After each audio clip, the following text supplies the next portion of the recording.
Hi and welcome to The Practice Gap, the podcast for closing the gap between the practice you have and the one that you want. I'm Elisabeth, a chiropractor, a business owner, coach and entrepreneur on a mission to help you move from frustration and overwhelm to clarity, focus and joy in practice. 3, 2, 1, yeah! In this episode, we have a visitor, a guest whose name is Andrea. Hi, Andrea. It's good to see you this morning. Thank you, likewise. Would you like to tell the audience a little bit about yourself and what you do for a living? Of course. Well, my name is Andre. I'm running a business called Askeland Studio, where I do photography and videography for local businesses in Vestfold, Norway. I've been doing so since 2019 approximately, but this year, actually, I'm launching my own online course. So the thing is about to change a little bit in the future. Very cool. What is your online course going to be on? Well, after spending the last years making content for businesses, I can see that they need more content than ever before, and it's very costly to hire someone each and every time.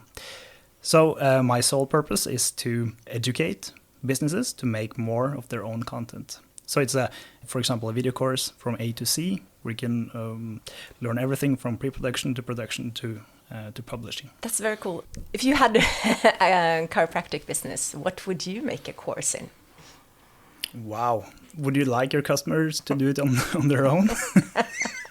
That could be difficult. I would love to be able to adjust my own back once in a while when there is no colleague in sight and I'm on vacation. But other than that, but there are other things you could have for your patient, maybe, exercises or advice or something. So I think there is a market out there for that. Absolutely. And probably often when you send a customer off after a session, you give them some kind of homework to do on their own.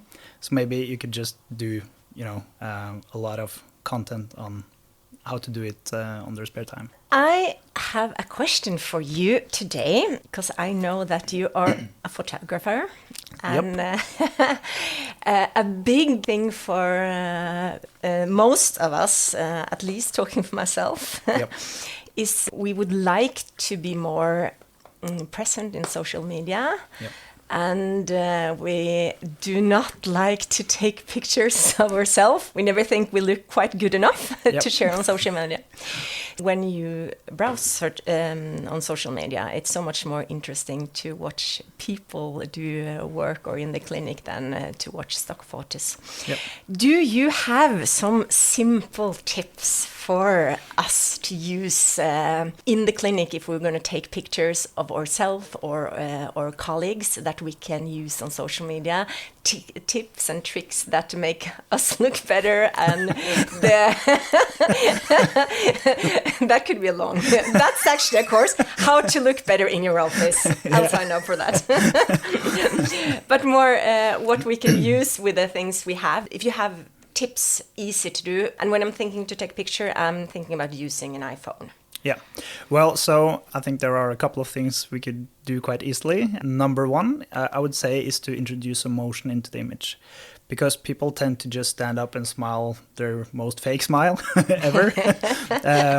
Because it's uncomfortable, to take your headshots. So by being in motion and doing something is going to come off as more natural. And for a very easy second tip is just to get closer to the window and get more natural light, because that fluorescent, harsh, yellow, flickery light that we have in most offices look terrible and makes your eyes in shadow, but your forehead, nose, and ears are, very blown out. So try to get close to the window and get more natural light.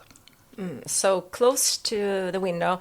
If there's a light shining through my window, should I look to the light or away from the light? Yeah, well, so if the light is straight on, it could also look kind of flat. So I always try to come in at an angle.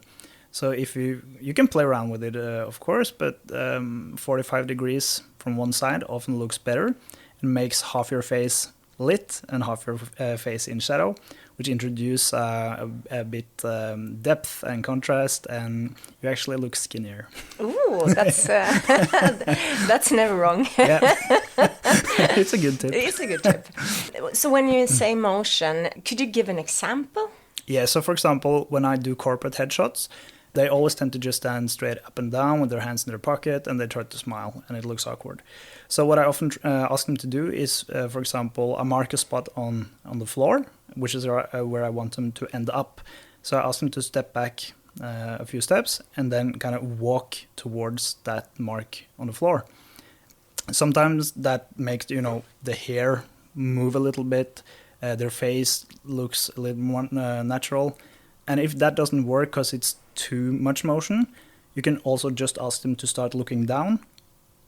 And on your go, they look up towards you, and you're gonna have it's just something that happens with their eyes.